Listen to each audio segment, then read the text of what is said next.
Hello friends, my name is Jitendra Chaudhary and I welcome to all of you to Prep IAS. Friends, आज हम लोगों ने बिल्कुल ही एक ब्रांड न्यू सीरीज स्टार्ट की है। अब हम लोग पढ़ने वाले हैं न्यूज़पेपर। और न्यूज़पेपर का मतलब हम सिर्फ करंट न्यूज़ ही हम लोग पढ़ेंगे, जिसमें हम लोगों ने कई सारे सोर्सेज को रेफर किया है, जैसे the Hindu newspaper, Indian express, PIB news, etcetera etcetera. तो कुछ इंपॉर्टेंट न्यूज़ हम आपके सामने लेके आएंगे। देखिए, स्टूडेंट को ना बहुत बार प्रॉब्लम हो जाती है कि वो जब न्यूज़पेपर पढ़ने लगते हैं तो they think that every news important, but ऐसा नहीं है दोस्तों। 70 to 80% न्यूज़ जो है वो हमारे एग्जाम के परस्पेक्टिव से हमारे काम की नहीं होती है। ओनली 20 to 30% जो न्यूज़ होती है that is for our importance. Okay, so हम तो वो फाइंड आउट करना भी कई बार बहुत बड़ी प्रॉब्लम हो जाती है, तो हम आपकी उसमें भी हेल्प करने वाले हैं। हम सिर्फ कुछ इंपॉर्टेंट आर्टिकल्स को, कुछ इंपॉर्टेंट न्यूज़ को ही यहाँ पे पढ़ने वाले हैं जो आपके एग्जाम के लिए आपके लिए रेलेवेंट हो सकती है। और एक चीज़ आपको और मैं बता दूँ that we are not going to focus on the news only. ठीक है, न्यूज़पेपर हम सिर्फ न्यूज़ के लिए पढ़ते हैं, लेकिन एग्जाम के परस्पेक्टिव से हम लोगों को इशू पढ़ने पड़ते हैं। ठीक है, बहुत बार सिर्फ एक न्यूज़ होती है जो लगता है हमें इंपॉर्टेंट है, लेकिन वो बहुत इंपॉर्टेंट इशू नहीं होता है। हमारे जो एग्जाम्स में आपसे क्वेश्चंस पूछे जाते हैं they are based on the issues, they are not based on the news as such. लेकिन जो न्यूज़ तो थोड़ी सी ब्रॉड न्यूज़ होती है जो हमें ज़्यादा इम्पैक्ट करती है। अगर कोई इंटरनेशनल न्यूज़ है जो इंडिया को इम्पैक्ट करती है, या कोई डोमेस्टिक न्यूज़ है जो है इम्पैक्ट करती है हम लोगों को लार्जर स्केल पे, तो वो एक इशू बन जाता है। Then they can ask you some questions from that issue as well. और सिर्फ प्रीलिम्स में नहीं बल्कि मेंस में भी इशू बेस्ड क्वेश्चन ही आपसे पूछे जाते हैं, जैसे वीमेन इशू, माइग्रेंट इशू, है ना, ओल्ड एज इशू, ग्लोबलाइजेशन से रिलेटेड कुछ इश्यूज होते हैं, जैसे अफगानिस्तान में पीस प्रोसेस जो है वो उस तरह के इशू जो इंडिया को इंपैक्ट करते हैं। तो we are basically going to focus on the issues on the basis on the news. तो और ये जो न्यूज़ जो है, देखिए न्यूज़पेपर पढ़ने का सबसे बड़ा मैजिक एक ये है कि जब रेगुलरली न्यूज़पेपर पढ़ते हो तो वो इश्यूज जो हैं वो कंटिन्यूसली जो है न्यूज़पेपर में आते रहते हैं। ठीक है, जब आप मैगजीन पढ़ते हो तो आप एकदम से बैठते हो, वो सारे के सारे इशू आप कवर करते हो लाइक फॉर लास्ट 1 ईयर। लेकिन न्यूज़पेपर में ऐसा नहीं है। न्यूज़पेपर में जो है उनके पास काफ़ी स्पेस होता है, तो वो हर दूसरे तीसरे दिन, हफ्ते 10 दिन में जो है वो न्यूज़ जो है बार बार रिपीट होती रहती है, और उसके अलग अलग जो डायमेंशंस हैं वो क्लियर होते रहते हैं। So that is why reading newspaper is very very very important. आपकी जो एग्जामिनेशन की अगर मैं बात करूँ, specially for prelims and your interview, more than 50% preparation is done when you are reading newspaper. More than 50% मैं कह रहा हूँ, क्योंकि प्रीलिम्स में ऑलरेडी आपके फंडामेंटल्स क्लियर हो चुके होते हैं, मोस्टली कंटेंट पढ़ चुके होते हो। तो मेंस के पर्सपेक्टिव से आपको जो एनालिटिकल स्किल जो होता है, जो डिफरेंट डायमेंशंस जो आपको पढ़नी होती हैं किसी इशू के अकॉर्डिंग जो है, वो आप न्यूज़पेपर से कवर कर सकते हो। और न्यूज़पेपर सिर्फ और सिर्फ इसलिए इंपॉर्टेंट नहीं है just because it is for our exam, but newspaper जो है बहुत सारी चीज़ों के लिए इंपॉर्टेंट है। न्यूज़पेपर आपको मैच्योर बनाता है माय दो फ्रेंड्स। अगर देखा अगर एग्जाम के लिए भी तैयारी नहीं भी कर रहे हो ना, तब भी as an educated Indian, as a person who is aware about the society and the surrounding, you should read newspaper। ये आपको मैच्योर बनाता है। जो पर्सन न्यूज़पेपर पढ़ता है और जो पर्सन न्यूज़पेपर नहीं पढ़ता है, दोनों की थॉट प्रोसेस में बहुत डिफरेंस होता है। न्यूज़पेपर पढ़ने वाला बंदा काफ़ी ज़्यादा मैच्योर होता है। अब मैं वो न्यूज़पेपर जो लोकल न्यूज़ नहीं कह रहा हूँ कि वो खाम खा गुंडागर्दी की न्यूज़ उस तरह की, नहीं। न्यूज़पेपर जो एक अच्छा न्यूज़पेपर पढ़ता है, अच्छा और तरीके से उसको पढ़ता है, एनालिटिकल वे में पढ़ता है, तो एग्जाम के लिए पर्सपेक्टिव से तो इंपॉर्टेंट है ही। तो यहाँ पे तो हम बेसिकली एग्जाम के पर्सपेक्टिव से ही चीज़ों को करेंगे यहाँ पे कवर। तो चलिए दोस्तों स्टार्ट करते हैं। देखिए, मैंने क्वेश्चन फॉर्मेट में लेने की कोशिश की है। देखिए, क्वेश्चन तो एक बहाना है, my main motive is to discuss the issue with you. ठीक है, और आने वाले दिनों में जो है ये इश्यूज हम लोग बार बार रिपीट करते रहेंगे, तो डेफिनेटली एक लार्जर पिक्चर हमारे सामने क्रिएट हो जाएगी। तो एक ही बार में एक ही टॉपिक में पूरा इशू कवर करना पॉसिबल नहीं हो पाता, otherwise it would take many many hours. So in future I will be also taking this kind of topics and then we can broaden our perspective for a topic, right. So this is how we are going to proceed. देखिए, तो पहला topic आज का हम लोग लेते हैं। देखिए, ये चिल्का लेक जो है आजकल काफ़ी न्यूज़ में चल रही है, तो इसलिए मैंने चिल्का लेक से जो है इस टॉपिक को रिलेट करने की कोशिश की है। चिल्का लेक जो है इंडिया की जो है, it is the largest brackish water lake. तो यहाँ पे क्वेश्चन ये है कि which of the following is not a brackish water lake. Not a brackish, देखिए आपको ये नोट देखना बहुत ज़रूरी होता है। एग्जाम में कई बार लोग क्या करते हैं, वो डायरेक्ट क्वेश्चन स्टेटमेंट पढ़ ले रहते हैं और ये नोट उनको दिखाई नहीं देता।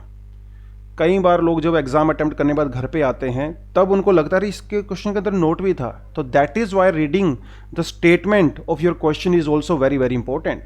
ठीक है, कम से कम 2 बार क्वेश्चन पढ़िए, उसमें कोशिश करिए कि कहीं पे नोट तो नहीं लिखा हुआ है, तो आप इसको इग्नोर नहीं कर सकते हो।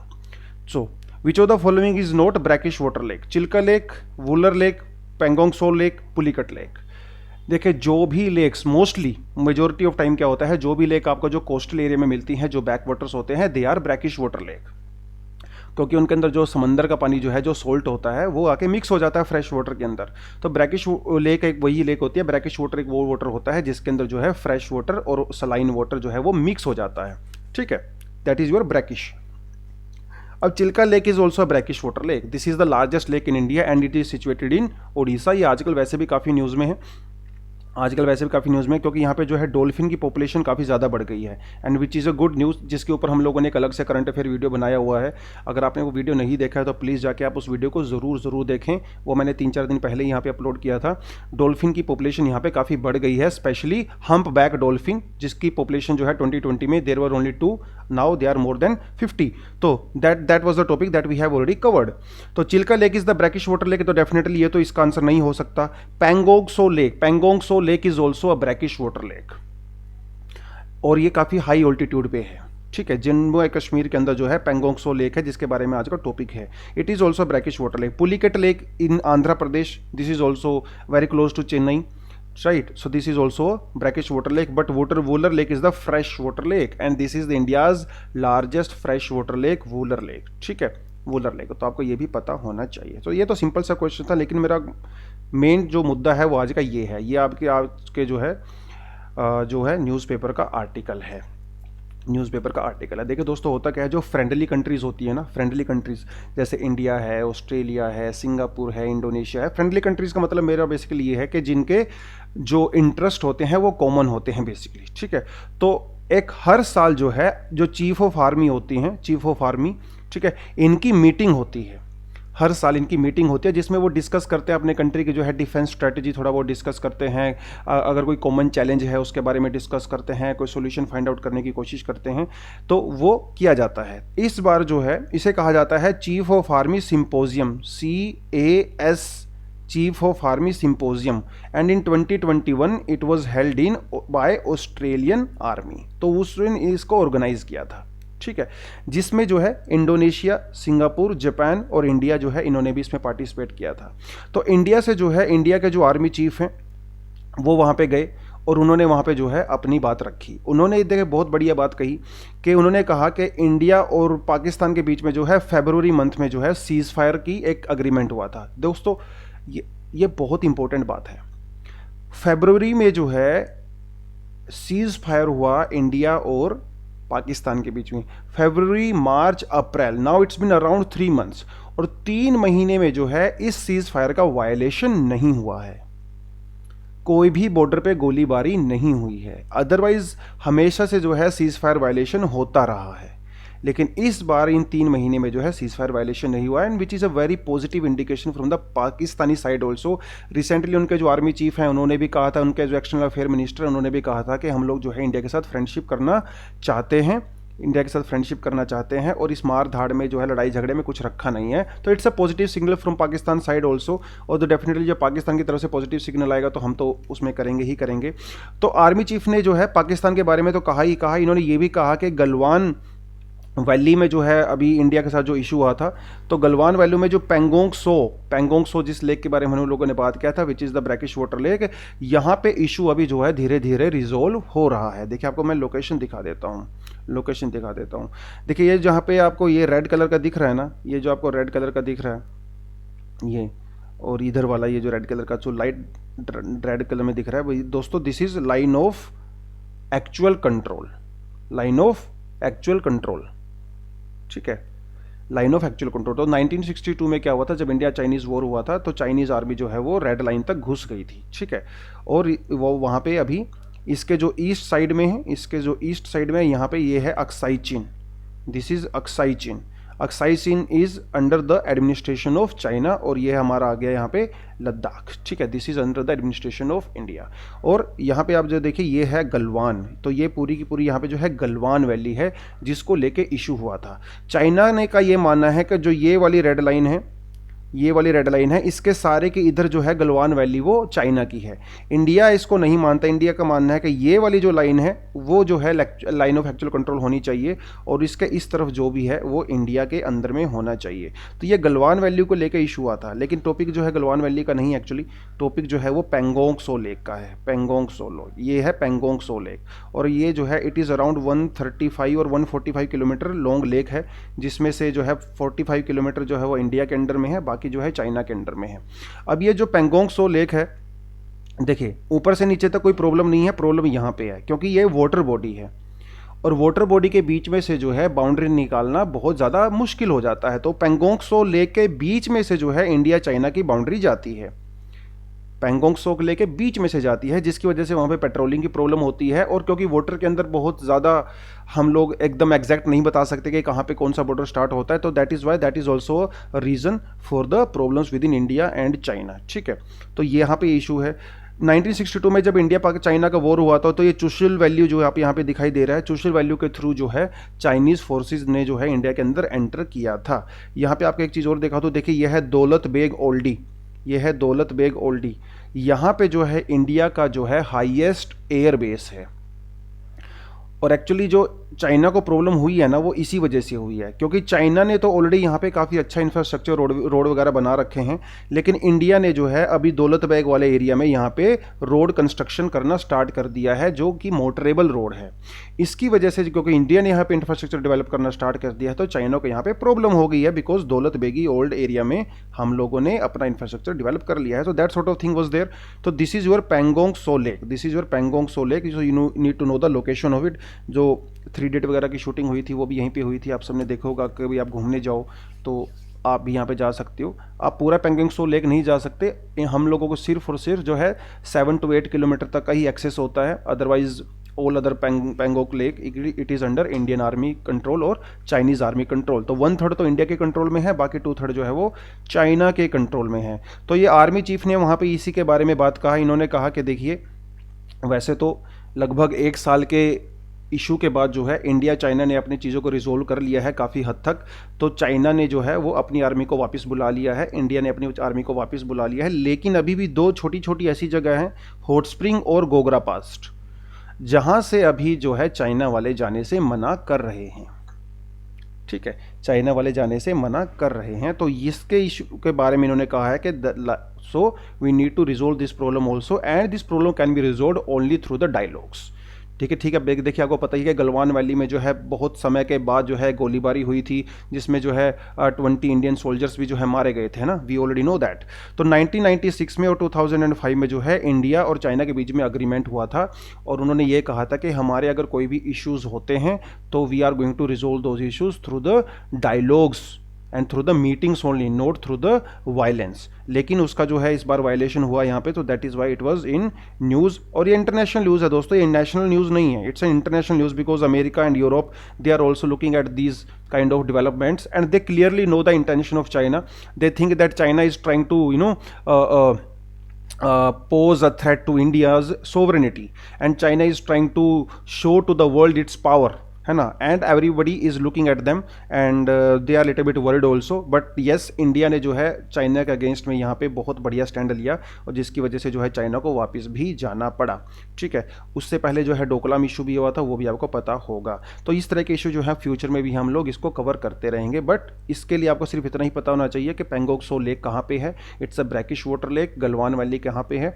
गलवान वैली के जो ईस्ट में है वो अक्साई चीन है, गलवान वैली के जो वेस्ट में है वो लद्दाख है। ये आपको पता होना चाहिए। इट्स अ गलवान रिवर, यहाँ पे जो है गलवान रिवर भी फ्लो करती है।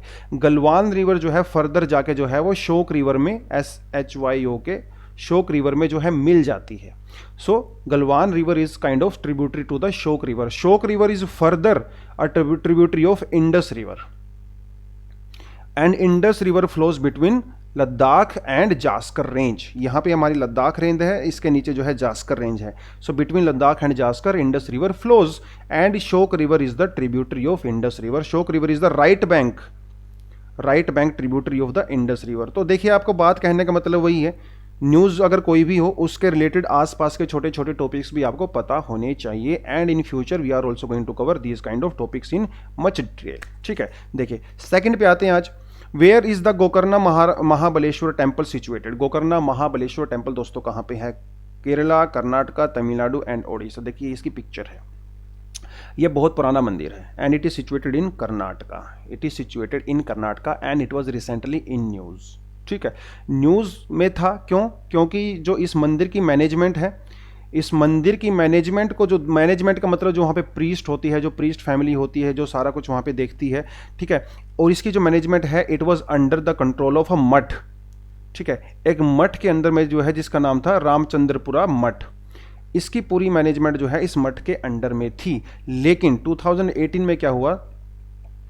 2018 में कर्नाटका हाई कोर्ट ने इस की जो मैनेजमेंट है मंदिर की, वो इस मठ से लेके जो है एक ओवरसीइंग कमेटी को देती थी। यानी कि उन्होंने कमेटी बनाई थी और उसकी मैनेजमेंट जो है उसको दे दी थी and it is called overseeing committee. Now this committee is going to look into the all the management thing of this temple.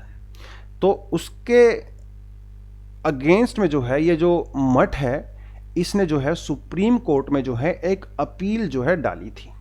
ठीक है, सुप्रीम कोर्ट में जो है एक अपील डाली थी और सुप्रीम कोर्ट में अपील डालने के बाद जो है अभी सुप्रीम कोर्ट ने क्या कहा है? सुप्रीम कोर्ट ने कहा है कि इसकी जो मैनेजमेंट है अभी हम लोग मठ को नहीं देंगे और जो है उन्होंने एक और इस ओवरसीइंग कमेटी को भी बोला है कि हम आपको भी नहीं देंगे। तो सुप्रीम कोर्ट ने एक नई कमेटी बनाई है। ठीक है, एक नई कमेटी बनाई है जिसके अंडर में जो है उसको ये दिया जाएगा, किसका? इसका मैनेजमेंट दिया जाएगा। देखिए ये मंदिर जो है वो कर्नाटका में बहुत पुराना मंदिर है, 4th century CE Hindu temple है। It's a Hindu temple. ठीक है, located in Gokarna, Uttara Kannada district, और it was basically build in Dravidian architecture style.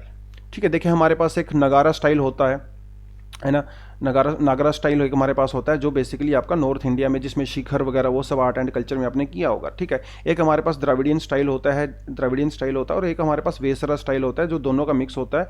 North Indian और साउथ इंडियन का जो आर्किटेक्चर है दोनों का मिक्स होता है। आर्ट एंड कल्चर में आप उसको पढ़ते हो तो आपको ये पता होना चाहिए कि जो गोकर्णा टेम्पल है ये किसके ऊपर बेस्ड है? It is based on the Dravidian architecture style. और ये इतना इंपॉर्टेंट है,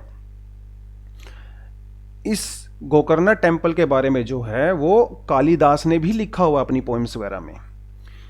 और ये इतना इंपॉर्टेंट है, देखो बनारस को कहा जाता है कल्चरल कैपिटल ऑफ इंडिया, और जो बनारस के अंदर काशी विश्वनाथ का टेम्पल है that is considered the largest और it is considered the holiest site for the Hindus, right, when it comes to the worshipping of Shiva.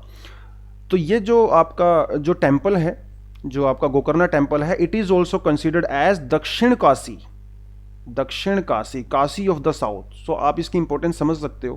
Kashi is the cultural capital of India. Now this Gokarna temple की वजह से जो है it is also called Kashi of the Dakshin. तो this is very very important, exam में आपसे वो पूछ सकता है कि which of the following temple is called Dakshin Kashi. ठीक है, so you need to know that. So थोड़ा सा इसके बारे में यही है, फ्यूचर में इसमें कुछ और अगर अपडेट होती है कुछ तो उसको हम लोग डेफिनेटली यहाँ पे कर लेंगे। ठीक है, नेक्स्ट क्वेश्चन हमारे पास आता है, who is going to head the 6 member committee to review the working of ARC। ARC का मतलब होता है एसेट रिकंस्ट्रक्टिंग कंपनीज। तो अभी जो है RBI ने एक 6 मेंबर कमेटी बनाई है और ARCs की वर्किंग को रिव्यू वगैरह करने के लिए, जिसके जो कौन हेड होंगे, उसके हेड होंगे सुदर्शन सेन। ठीक है, अभी RC क्या है थोड़ा सा आपको ये हल्का सा बता देता हूँ। देखिए न्यूज़ तो यही थी, RBI ने एक कमेटी सेटअप की है to review the working of the ARCs, लेकिन इस न्यूज़ से रिलेटेड कुछ इशू हम लोगों को जान लेना चाहिए। इशू जो है वो ARC से रिलेटेड है। ARC क्या होता है? एसेट रिकंस्ट्रक्टिंग कंपनी होती है। दोस्तों हमें पहले से ही पता है कि हमारे कंट्री में जो बैंक्स अभी वो बड़ी एक प्रॉब्लम से गुजर रहे हैं जिसको कहा जाता है NPA, नॉन परफॉर्मिंग एसेट्स। इसका मतलब यह है कि लोग उनसे लोन तो ले रहे हैं, बड़ी बड़ी कंपनीज और लोग, लेकिन उनको वापस नहीं दे रहे हैं। तो जो बैंक के जो एसेट होते हैं, यानी कि जो बैंक पैसा देता है, लोन देता है, क्रेडिट देता है, that is called the asset of the bank. Now those assets are not performing, means interest और principal of those loans are not returning back to the banks. So India के अंदर NPA की बहुत बड़ी problem है। Bank loan तो दे देता है लेकिन बेचारा लोन्स की रिकवरी नहीं कर पाता। ठीक है, तो बैंक चला जाता है लॉस में। अब जब बैंक लॉस में चला जाएगा तो पूरा बैंकिंग सेक्टर जो है वो लॉस में चला जाता है and it is going to detrimental our economy as a whole. So that thing we already know. सो ये NPA की प्रॉब्लम है, it's a big problem in India. अब इस NPA की प्रॉब्लम को रिजोल्व करने के लिए जो है ARCs को बनाया गया। ARC, एसेट रिकंस्ट्रक्टिंग कंपनी, यानी कि जो बैंक्स के एसेट होते हैं, जो लोन होते हैं, उसको भैया रिकंस्ट्रक्ट करेंगे, because now they are damaged. Banks के जो लोन होते हैं, जो एसेट होते हैं, they are damaged because people are not returning the interest and the principal. So these ARCs are made to reconstruct those assets. अब वो लोग क्या करते हैं, बिकॉज ये एक्सपर्ट लोग होते हैं, जैसे आप बैंक से लोन लेने के लिए जाते हो तो आप बैंक में कुछ पेपर वगैरह, जो कुछ सिक्योरिटी वगैरह जमा कराते हो, मे बी आपके लैंड के पेपर या जो भी है, ठीक है। तो ये ARCs क्या करते हैं, ये उसको बेच देते हैं या फिर दूसरे तरीके से जो है उसको रिकवर करने की कोशिश करते हैं। तो दीज आर द ARCs। लेकिन प्रॉब्लम ये है, अब ARCs को जो है वो किसकी रिकमेंडेशन में बनाया गया था, नरसिम्हन कमेटी 1998, उनकी जो है रिकमेंडेशन पे ARCs को बनाया गया था। तो ये भी इंपॉर्टेंट है यहाँ पे, ठीक है। We have 2 Narasimhan committees, one Narasimhan committee was situated in 1992 and another was setup in 1998 for the banking sector reforms, ठीक है। तो ये आपको पता होना चाहिए। तो नरसिम्हन कमेटी के रिकमेंडेशन पे इसको बनाया गया था। लेकिन प्रॉब्लम ये है कि ARCs के बनाने के बाद भी जो है वो बहुत अच्छा परफॉर्म नहीं कर पाए। अभी भी बैंक्स के जो है एसेट इट इज़ अराउंड 14%, ठीक है। तो ARCs की बहुत ज़्यादा भैया सक्सेस मिले नहीं। बाद में जो है ARCs को जो है और ज़्यादा स्ट्रॉन्ग करने के लिए हम लोगों ने सरफेसी एक्ट 2002 को इसको भी क्रिएट किया, ताकि ARCs को जो है हम लोग लीगल बैकिंग दे सकें। लेकिन इसकी वजह से भी कोई बहुत ज़्यादा बड़ी बात कर नहीं पाए। तो हम भी आपको देखिए, अगर ये सक्सेसफुल होता तो आज ये नौबत ही ना आती, पहली बात तो ये है, ठीक है।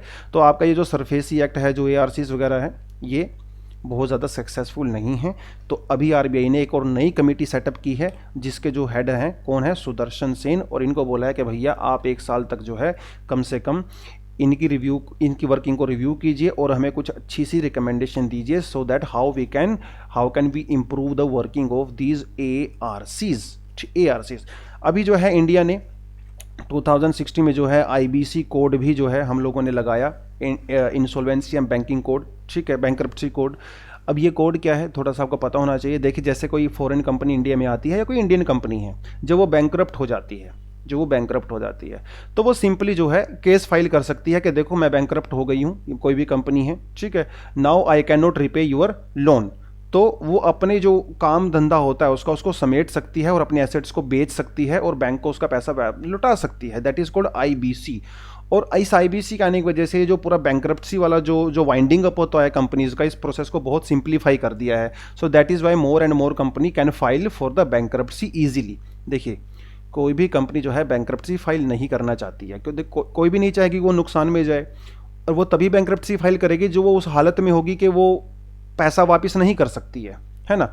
अगर बैंक कंपनीज के लिए ईजी होगा ये प्रोसेस, तो ज़्यादा से ज़्यादा कंपनी जो है अपने आप को सेफ फील करेंगी, ठीक है।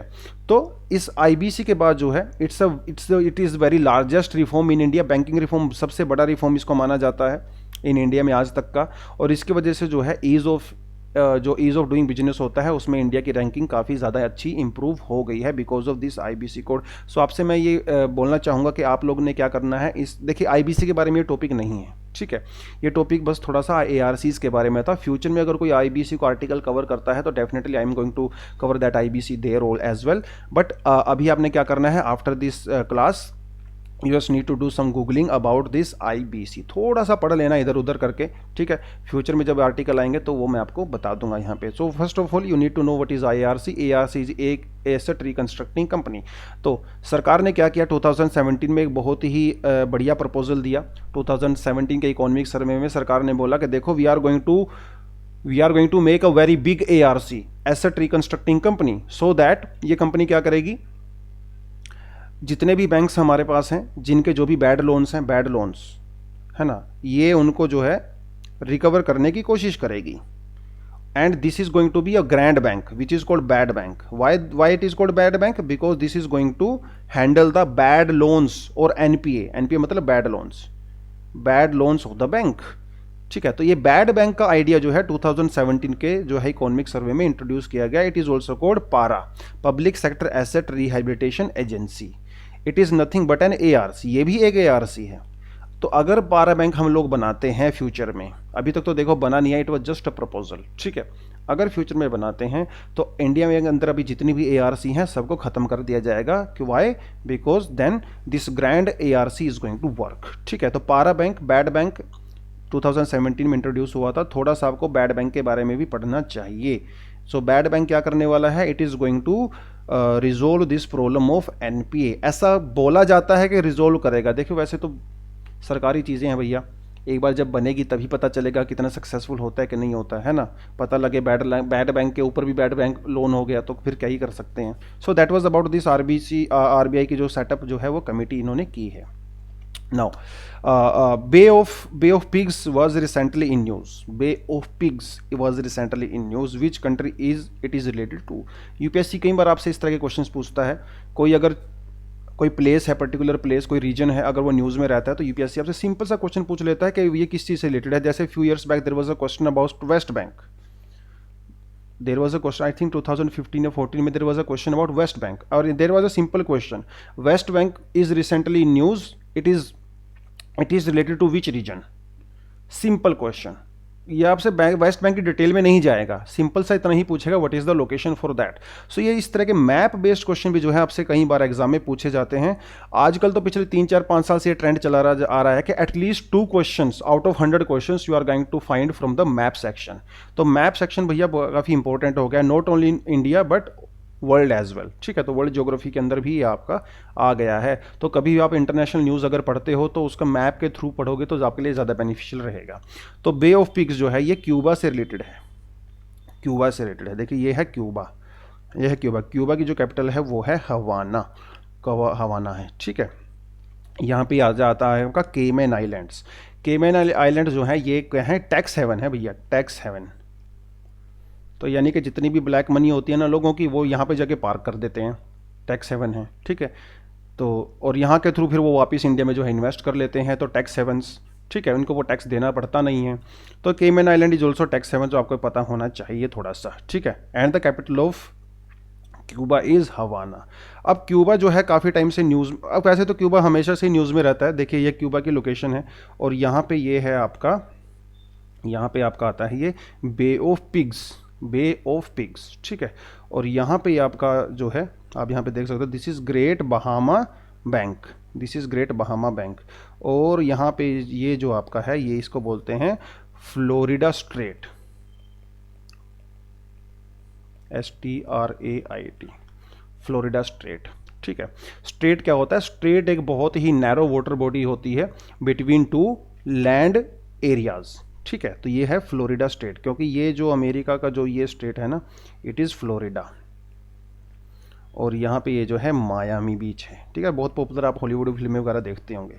सो दिस इज़ क्यूबा दोस्तों, this is Cuba, and these all are the Caribbean islands, these all are the Caribbean islands, और यहाँ पे कई सारे आइलैंड हैं। ठीक है, Jamaica is one of them, Jamaica is also one of them, Haiti is also one of them, Dominican Republic is also one of them। Jamaica तो आपको पता ही होगा, जहाँ से क्रिस गेल है, क्रिकेट टीम है, यहाँ पे बहुत सारे इंडियंस भी हैं। ठीक है, जमाइका में, और वो सारी की सारी चीज़ें हैं। पर देखिए अमेरिका के बहुत ही क्लोज है क्यूबा, लेकिन क्यूबा और अमेरिका के बीच में कभी आपस में बना नहीं, मतलब हिस्टोरिकली बना है, लेकिन after 1950s America and Cuba they are enemies. ठीक है, they are enemies, and USA does not get engaged in any sort of trade with the Cuba. ठीक है, और भी अमेरिका ये इंश्योर करता है कि कोई और भी कंट्री जो है क्यूबा के साथ एज सच जो है वो ट्रेड ना कर सके। तो क्यूबा और अमेरिका के बीच में जो है वो है थोड़ी सी दुश्मनी टाइप का है। इनके पीछे एक हिस्ट्री है, काफ़ी इंटरेस्टिंग हिस्ट्री है। अगर आपको पढ़ना चाहे तो एक पर्सन है फिदेल कास्त्रो, फिदेल कास्त्रो। तो दोस्तों ऐसा है कि 1950s से पहले जो है अमेरिका में जो है this Cuba was under the control of USA, but there was a person called Fidel Castro. He is also called the father of nation. जैसे इंडिया में जो है महात्मा गांधी जी हैं फादर ऑफ नेशन, ऐसे ही क्यूबा के अंदर जो है वो है father of nation Fidel Castro. इन्होंने क्या किया, 1950s में इन्होंने एक अपने जो है गोरिल्ला ग्रुप बनाया, यार दोस्तों का रिबेलियन को बनाया, और इन्होंने वहाँ की सरकार को जो है उसको डिफीट कर दिया। ठीक है, and in 1959 he came to power, 1959 he came to power, and he defeated the opposition and the American supporter। ठीक है, क्योंकि उस सरकार को जो है अमेरिका सपोर्ट करता था, तो इसने मिलके जो है कुछ लोगों के साथ जो है उसको डिफीट कर दिया। तो हुआ ये, अभी वो चुप थोड़ी बैठेंगे, तो बहुत सारे जो अपोजिशन थे क्यूबा से वो भाग के चले गए अमेरिका। अब अमेरिका में जो है उन्होंने कि वहाँ की गवर्नमेंट से बात किया कि देखो आप हमें सपोर्ट करो, हम लोग जो है क्यूबा को फिदेल कास्त्रो से वापस लेना चाहते हैं। तो इन 1962 what happened, lot of revolutionaries or lot of the opposition party leaders and with some young people gorillas, है ना, और and with the help of America, with the help of America वो यहाँ पे देखिए अमेरिका से जो है घूम फिर के यहाँ पे आ गए। बे ऑफ पिग्स में उन्होंने जो है क्यूबा के ऊपर अटैक किया। क्यूबा के ऊपर अटैक किया बेसिकली फिदेल कास्त्रो को वो लोग हराना चाहते थे। इसको कहा जाता है बे ऑफ पिग्स, इसी को कहा जाता है बे ऑफ पिग्स की लड़ाई। This is the fight of Bay of Pigs in 1962। और आप समझो कि यहाँ पे कौन जीता, यहाँ पे जीता Fidel Castro, Fidel Castro. And 1959 से लेके जो है आज तक प्रेजेंटली जो है देयर वर ओनली 2 लीडर्स। एक तो पहले फिदेल कास्त्रो एंड अभी कुछ साल पहले जो है इन्होंने अपने भाई को भी जो है वो लीडर बना दिया था। फिदेल कास्त्रो ने अपने भाई को लीडर बना दिया था because Fidel Castro died and earlier he was very old person also, तो बूढ़ा होने की वजह से अपने भाई को बना दिया था। सो अब तक 1959 से लेके जो है टू 2020 तक जो है क्यूबा की जो पावर है it was under the control of Castro family, Castro family. For the first time in 2021, अभी 2-4 दिन पहले जो है this power is transferred to somebody else who is a civilian, ठीक है, हु इज अ सिविलियन, और इनका नाम है मिगुएल दियाज केन। इनको पावर दे दी गई है for the first time. And Cuba is also a communist country, socialist बोलो या कम्युनिस्ट बोलो, communist is extreme form of socialism, ठीक है, वो अपने आप को सोशलिस्ट बोलते हैं, आप आपको कम्युनिस्ट भी कह सकते हो, कोई प्रॉब्लम नहीं है, ठीक है। So that thing is there, that thing is there. तो इसीलिए क्योंकि ये न्यूज़ में है तो आपको पता होना चाहिए कि क्यूबा कहाँ पे है, इसकी कैपिटल क्या है, बे ऑफ पिग्स की जो है लड़ाई किस बारे में थी, फिदेल कास्त्रो जो है कौन सी कंट्री से रिलेटेड है, ये भी आपको पता होना चाहिए। क्योंकि अगर पूछ सकते हैं कि फिदेल कास्त्रो वो देखिए फिदेल कास्त्रो और अमेरिका के बीच में जो है बहुत सालों तक जो है 60-70 साल तक जो है वो आपस में दुश्मनी रही। और जो अमेरिका की जो एजेंसी है CIA, है ना, CIA जो एजेंसी है, इसने फिदेल कास्त्रो के ऊपर बहुत बार अटैक करवाए, उसको मारने की कोशिश की, लेकिन फिदेल कास्त्रो भैया मरा नहीं। CIA always failed. सो बहुत ही इंटरेस्टिंग हिस्ट्री है इनके बारे में। फ्यूचर में अगर कोई आर्टिकल आता है इसके बारे में तो डेफिनेटली हम उसको कवर करने की कोशिश करेंगे। So that was all about this issue of the Cuba, that was this issue of the Cuba, ठीक है। चलिए एक और क्वेश्चन है हमारे पास, which of the following country is are the members of the Quad. Quad के member है, क्वाड्रिलेटरल से ही क्वाड आया है। जैसे बाइलेटरल होता है बिटवीन 2 कंट्रीज, ट्राइलेटरल होता है बिटवीन 3 कंट्रीज, ऐसे ही क्वाड्रिलेटरल होता है बिटवीन 4 कंट्रीज। तो it's a grouping of 4 countries. तो क्वाड्रिलेटरल का ही शॉर्ट फॉर्म है क्वाड। कौन कौन सी कंट्री हैं इसके अंदर, India, Japan, Australia and USA। These are the 4 country of the quad, ये आपको पता होना चाहिए, ठीक है। देखिए ये है आपका इंडो पैसिफिक रीजन, तो ये जो है यहाँ पे इंडियन ओशन है इधर, और ये आपका जो है पैसिफिक ओशन है। अब यहाँ पे कुछ समस्याएं हैं। समस्या किसको लेके हैं, इसको लेके हैं भैया, सबका दुश्मन कॉमन है चाइना, ठीक है।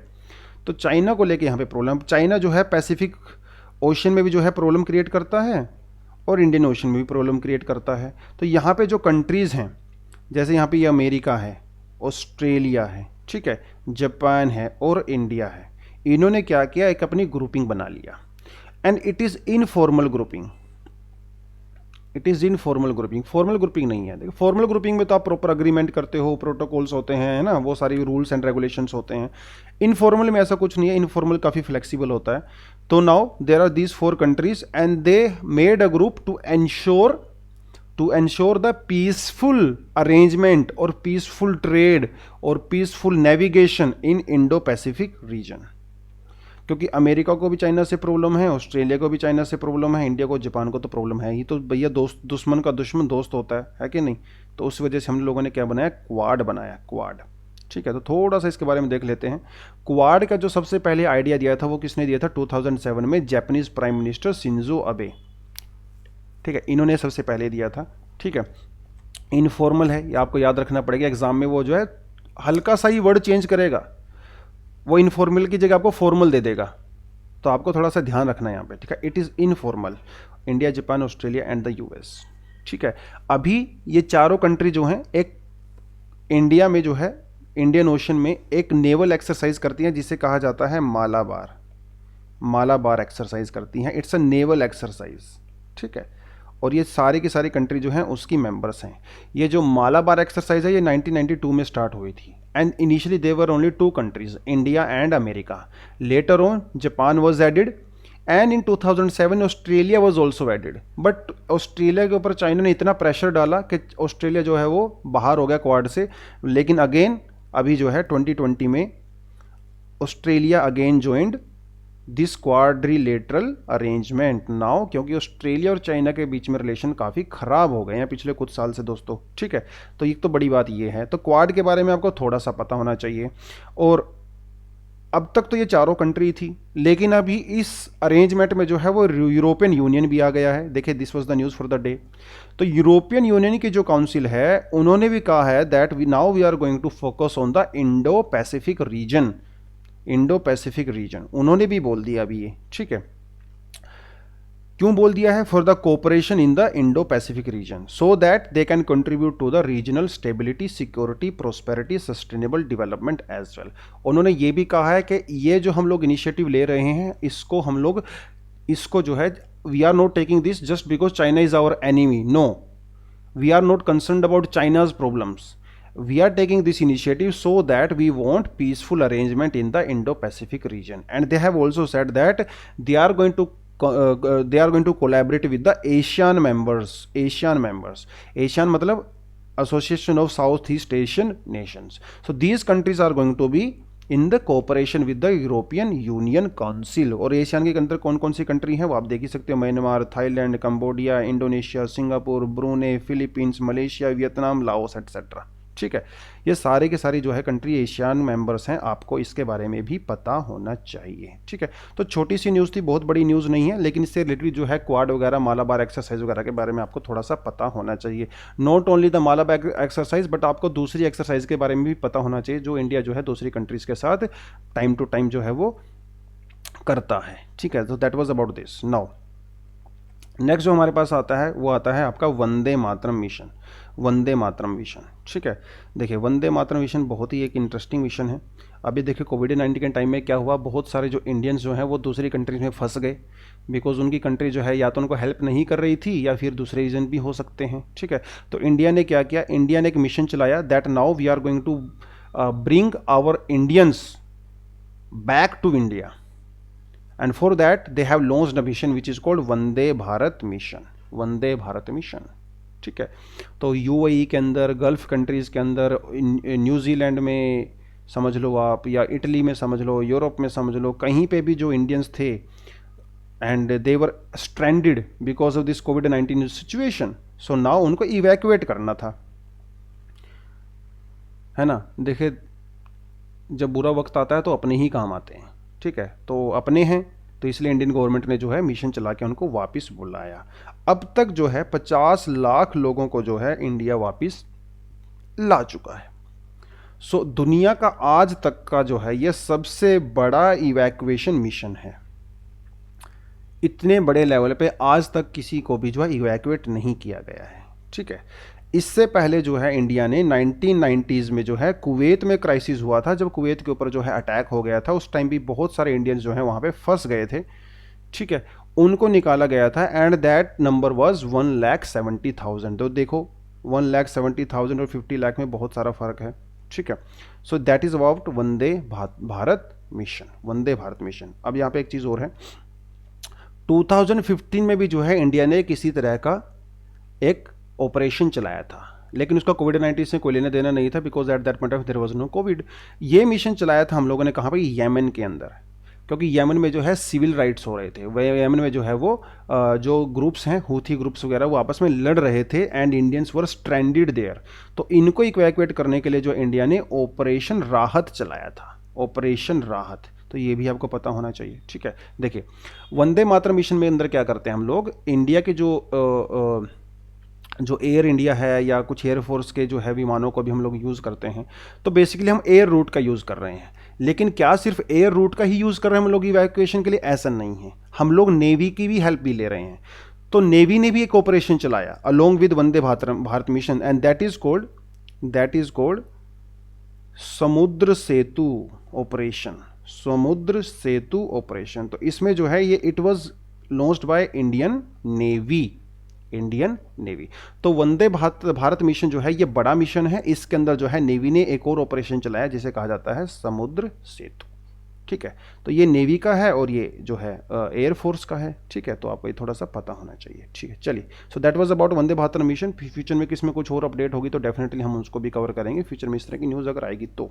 ठीक है, नेक्स्ट क्वेश्चन हमारे सामने आता है, रियांग्स कम्युनिटी, एसटी ग्रुप है, ये शेड्यूल ट्राइब ग्रुप है, इज रिसेंटली न्यूज़, काफ़ी न्यूज़ में है काफ़ी टाइम से। ठीक है, it belongs to which state? It belongs to Mizoram, it belongs to Mizoram, it also belongs to Tripura, it also belongs to Assam।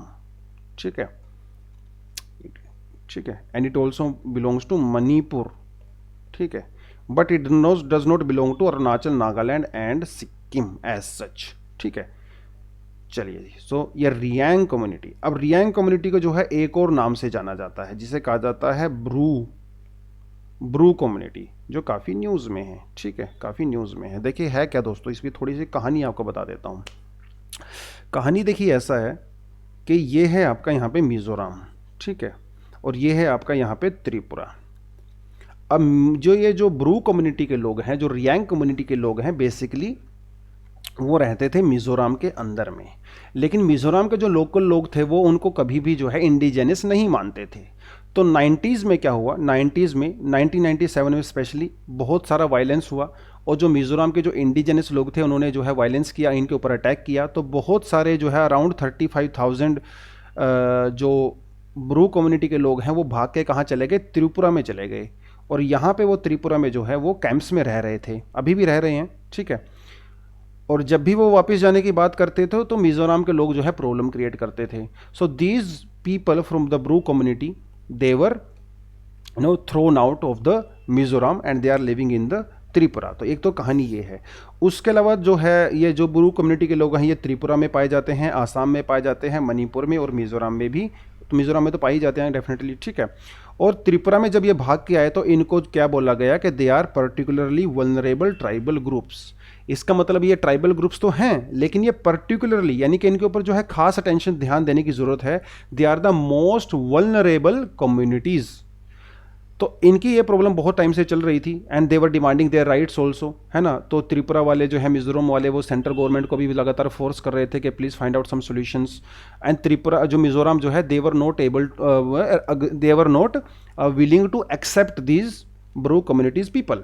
तो हुआ क्या, अभी जो है 2018 के अंदर जो है एक क्वाड्रिलेटरल अग्रीमेंट हुआ, किस किस के बीच में, वो हुआ state government of Tripura, state government of Mizoram, Bru community के लोगों के बीच में और सेंट्रल गवर्नमेंट के बीच में। ठीक है, एक क्वाड्री पार्टाइट, मतलब 4 पार्टी थी यहाँ पे। ठीक है, 4 पार्टी थी, government of Tripura, government of Mizoram and people from the Bru community and central government. और इन्होंने ये जो है एक सोल्यूशन निकाला। इन्होंने कहा कि जो लोग त्रिपुरा में रह रहे हैं उनको त्रिपुरा में ही रहने दो, हम उनको जो है परमानेंट सेटलमेंट करेंगे उनकी वहाँ पे, उनको पैसा देंगे, उनको घर बना के देंगे, और हर फैमिली को जो है हम लोग 0.03 एकड़ जो है लैंड भी देंगे रहने के लिए। 1.5 लाख यानी कि 1.5 लाख रुपीज़ जो है it will be given as an assistant to make their house. घर बनाने के लिए जो है 1.5 लाख रुपए देंगे, और ऊपर से 4 लाख रुपए जो है उनको वन टाइम कैश बेनिफिट भी देंगे, और अगले 2 साल तक जो है उनको 5,000 रुपये पर मंथ जो है उनको एज अ सैलरी समझ लो, कंपनसेशन समझ लो, वो भी उनको दिया जाएगा। ठीक है, वो भी दिया जाएगा। तो ये अग्रीमेंट हुआ अभी जो है सरकार के बीच में। एंड नाउ जो त्रिपुरा की गवर्नमेंट है, they started allotting them land. लेकिन प्रॉब्लम देखो फिर से वही है, लैंड कहाँ से आएगा, पैदा तो होगा नहीं कहीं से, है ना। तो लैंड के लिए आपको फॉरेस्ट को क्लियर करना पड़ेगा, काटना पड़ेगा, तो इकोलॉजिकल प्रॉब्लम यहाँ पे हो सकती है ना। तो त्रिपुरा के जो लोकल लोग हैं, now they are also opposing this. पहले तो सिर्फ मिजोरम वाले कर रहे थे, अब त्रिपुरा वाले भी कर रहे हैं। So it's a problem and these people from the Bru community they are stranded, these poor people are stranded there, है ना। तो अभी कोई सोल्यूशन निकल नहीं रहा है सच, लेकिन देखते हैं क्या होगा। अभी तो सोल्यूशन यही है कि त्रिपुरा की गवर्नमेंट ने बोला है कि yes we are going to give them land and central government is going to assistance in the form of money. ठीक है, तो ये है। तो आपको क्या क्या पता होना चाहिए, आपको पता होना चाहिए कि जो ब्रू कम्युनिटी है इसको कौन सी कम्युनिटी बोलते हैं, they are also called Reang community, from which state they belong. तो ये आपको पता होना चाहिए। आपको ये पता होना चाहिए कि जो ये अग्रीमेंट हुआ था कौन कौन सी पार्टीज़ के बीच में हुआ था। तो बेसिकली आपको थोड़ा थोड़ा सा यही पता होना चाहिए, ठीक है। चलिए नेक्स्ट देखते हैं। Electoral bonds in India was introduced in 2017। अभी देखिए इलेक्टोरल बॉन्ड क्या है। इलेक्टोरल बॉन्ड जो है एक इलेक्टोरल रिफॉर्म था। जब भी आप किसी पॉलिटिकल पार्टी को पैसा देते हो तो आपको अपना नाम बताना पड़ता है। आज के समय में कुछ केस में नहीं भी बताना पड़ता। अगर आप किसी पॉलिटिकल पार्टी को 20,000 से कम पैसा देते हो तो you do not need to tell your name, but when you pay more than 20,000 then political parties they need to tell their name to the election commission, ठीक है। कुछ इस तरह का अरेंजमेंट हमारे यहाँ पे चल रहा था। तो हुआ क्या, 2017 में एक नई चीज़ इंट्रोड्यूस की गई जिसे कहा गया इलेक्टोरल बॉन्ड। और इलेक्टोरल बॉन्ड में होता क्या है, देखो ऐसा होता है, it's an instrument, security instrument that is use to donate funds to the political parties. अगर आपको किसी पॉलिटिकल पार्टी को फंडिंग करनी है, आप बैंक में जाइए, बैंक में जो है अपने अकाउंट में जो है 20,000 या 50, 1 लाख, 1 करोड़ जितने भी आपको डलवाना है वो डलवाइए। ऑनलाइन पेमेंट भी कर सकते हो। उसके बदले में बैंक जो है आपको एक बॉन्ड देगा, ठीक है, एक बॉन्ड देगा। तो आप वो बॉन्ड जो है आप वो पॉलिटिकल पार्टी को जाके वो बॉन्ड दे सकते हो। अब पॉलिटिकल पार्टी जो है बैंक में जाके उसको कैश करवा सकती है। So that is the mechanism of the funding after this electoral bonds.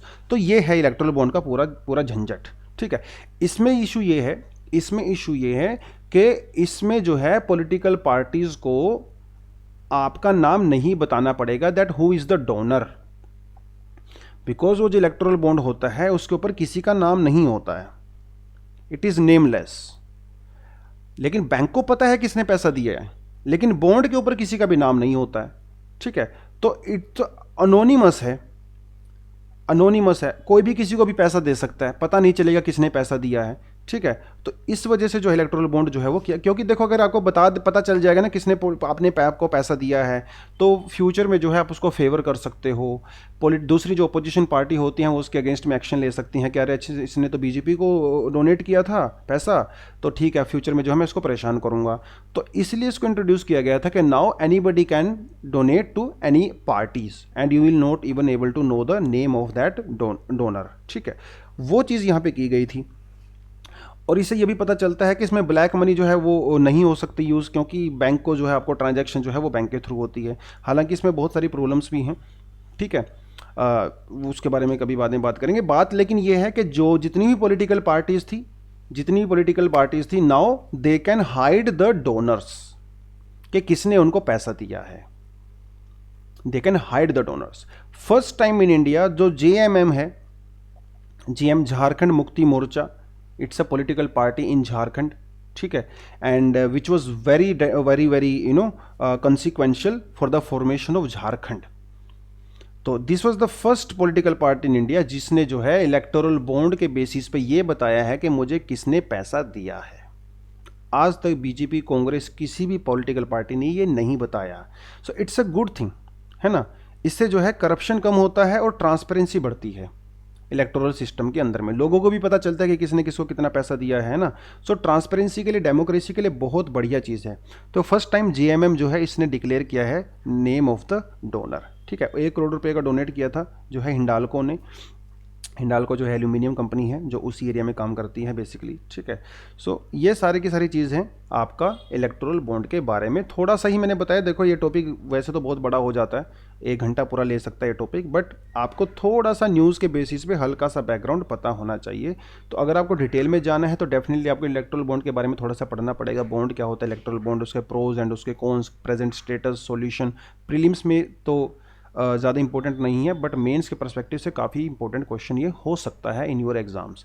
थोड़ा सा आप जाके इसकी डिटेल को देख सकते हो, ठीक है। और फ्यूचर में अगर इस तरह के आर्टिकल और डेफिनेटली कवर होंगे तो इसके बारे में हम थोड़ा सा और डिटेल में जाएंगे। तो लेकिन उसके लिए चाहिए कि आप इस सीरीज़ में हमारे साथ बने रहो ताकि फ्यूचर में इस न्यूज़ को हम लोग होलिस्टिक वे में कवर कर सकें, ठीक है। सो नेक्स्ट न्यूज़ जो और लास्ट न्यूज़ जो आज की है हमारे पास वो है ये, which of the following rivers are tributaries of Yamuna, ठीक है। Gangotri no, Gandak no, it's a tributary of Ganga.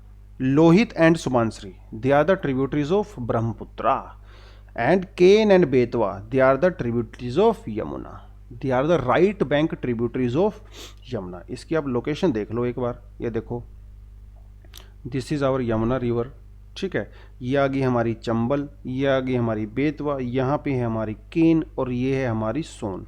Son is a tributary of Ganga, and Son is the only tributary of Ganga that is originated from the central India, ठीक है। सोन, तो सोन के बारे में तो यही है। तो ये है हमारी बेतवा, बेतवा, और भैया ये हमारी है चंबल, चंबल। और चंबल के बारे में तो सबको पता ही है ना।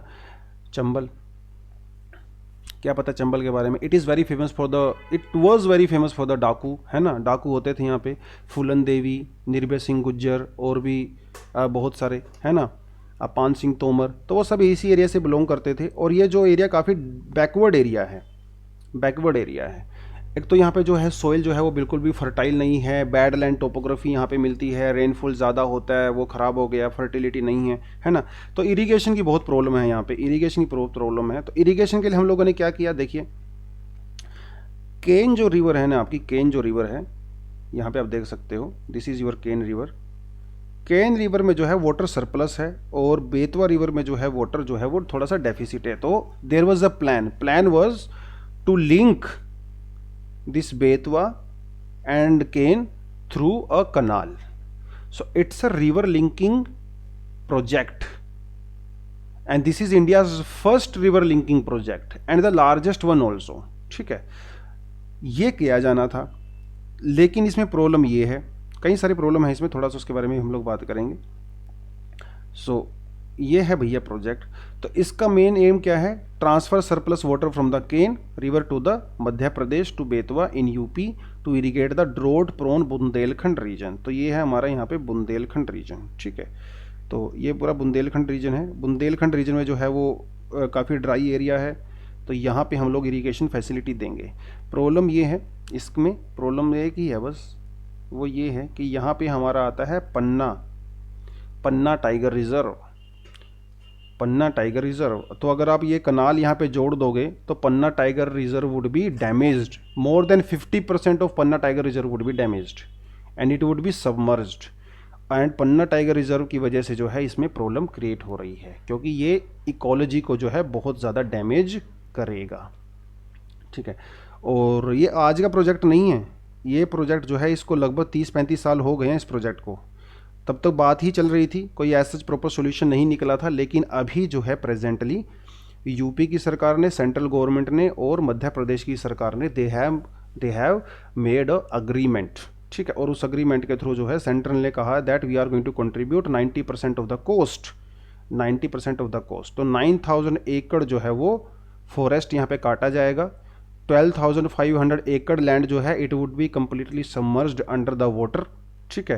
And Panna tiger reserve would be damaged. So इसीलिए तो थोड़ा सा इसमें डाउट है। तो हमारे जो एनवायरमेंटलिस्ट वगैरह हैं, they are opposing this project, ठीक है, they are opposing this project. So that was about your Ken Betwa project and this is the little bit analysis of it, ठीक है। फ्यूचर में इसको हम डेफिनेटली कवर करेंगे। सो आज के लिए इतना ही, ठीक है। आप लोग जो अपना न्यूज़पेपर को कवर रखें, न्यूज़पेपर को कवर रखें, उसकी एनालिसिस में जाए। देखें, न्यूज़पेपर पढ़ने का तरीका नहीं, ये नहीं होता है कि आपने सिर्फ न्यूज़ पढ़ी और छोड़ दिया। न्यूज़पेपर पढ़ने का तरीका ये है, उसकी जो है थोड़ा सा बैकग्राउंड में भी जाओ, थोड़ा सा गूगल भी करो। अगर कोई चीज़ वहाँ पे आती है, आपको उसके बारे में नहीं पता, थोड़ा सा गूगल करो और आगे बढ़ो। Over a period of time when you are going to revise and you are going to repeat the same thing again and again, all your concepts would be cleared ultimately, ठीक है। So that is all for the day. Thank you very much. और हम लोग next जो है analysis के साथ मिलेंगे और थोड़ी और अच्छी सी बातें करेंगे। So that is all for the day. Thank you very much and all the best.